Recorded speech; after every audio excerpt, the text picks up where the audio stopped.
أعوذ بالله من الشيطان الرجيم. بسم الله الرحمن الرحيم.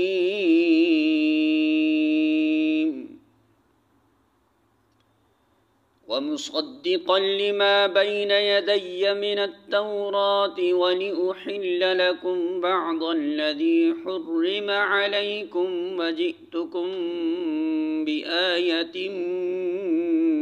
من ربكم فاتقوا الله وأطيعون.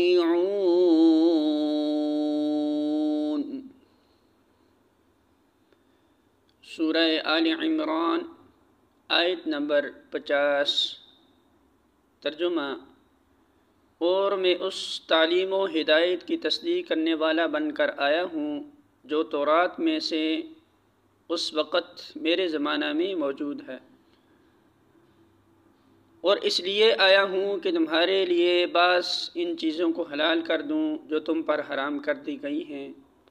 دیکھو، میں تمہارے رب کی طرف سے تمہارے پاس نشانی لے کر آیا ہوں، لہٰذا اللہ سے ڈرو اور میری اطاعت کرو۔ سورہ آل عمران حاشیہ نمبر 46.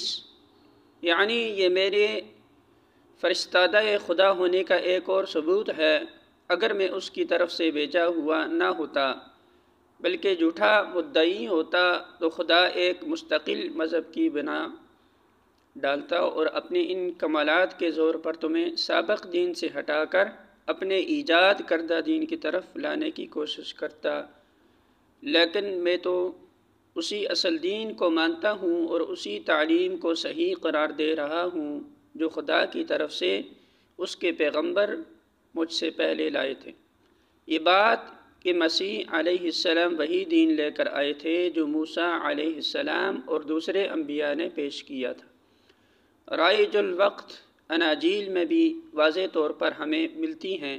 مثلاً متی کی روایت کے مطابق پہاڑی کی آواز میں مسیح علیہ السلام صاف فرماتے ہیں، یہ نہ سمجھو کہ میں تورات یا نبیوں کی کتابوں کو منسوخ کرنے آیا ہوں، منسوخ کرنے نہیں بلکہ پورا کرنے آیا ہوں۔ ایک یہودی عالم نے حضرت مسیح سے پوچھا کہ احکام دین میں اولین حکم کون سا ہے؟ جواب میں آپ نے فرمایا، خداوند اپنے خدا سے اپنے سارے دل اور اپنی ساری جان اور اپنی ساری عقل سے محبت رکھ۔ بڑا اور پہلا حکم یہی ہے، اور دوسرا اس کے مانند یہ ہے کہ اپنے پڑوسی سے اپنے برابر محبت رکھ۔ انہی دو حکموں پر تمام تورات اور انبیاء کے صحیفوں کا مدار ہے۔ پھر حضرت مسیح اپنے شاگردوں سے فرماتے ہیں، فقیہ اور فریسی موسیٰ کی گدی پر بیٹھے ہیں، جو کچھ وہ تمہیں بتائیں وہ سب کرو اور مانو، مگر ان سے کام نہ کرو، کیونکہ وہ کہتے ہیں اور کرتے نہیں۔